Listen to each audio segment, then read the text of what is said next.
যা পড়তে বস, সারাক্ষণ খালি ফোন দেখা। হ্যাঁ, তোর বাবাকেও বলি হারিয়ে যায়, বাজার থেকে এক গাদা সবজি নিয়ে এসছে, এবার বসে বসে রাঁধো 40টা পদ।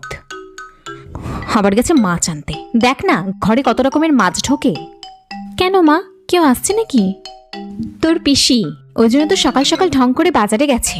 সারা জীবন খালি এদের জন্য খেটেই মরে গেলাম তোর। আর তোকে বলছি, কালকে ওরা আসবে, ওদের সঙ্গে মিটতে যাস না যেন, ভালো করে মন দিয়ে পড়াশোনাটা করিস।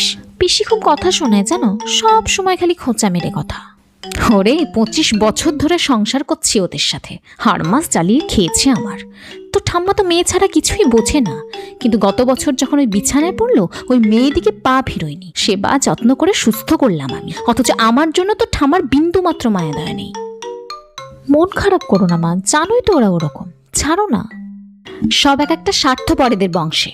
তোর কাকিমাকে দেখছিস না, বছরে একবারও আসে না, কোনো দায় দায়িত্ব কিচ্ছু নেই। কিন্তু তোর বাবাকে এগুলো বলা যাবে না।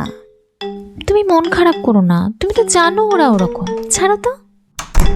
কই গো, এই নাও মাছগুলো এখানে রাখছি, আর এক কাপ চা দাও তো। আরে মাছটা এখানে ঠেকিও না, ওখানে রাখো না, চাল আছে তো, দিচ্ছি চা।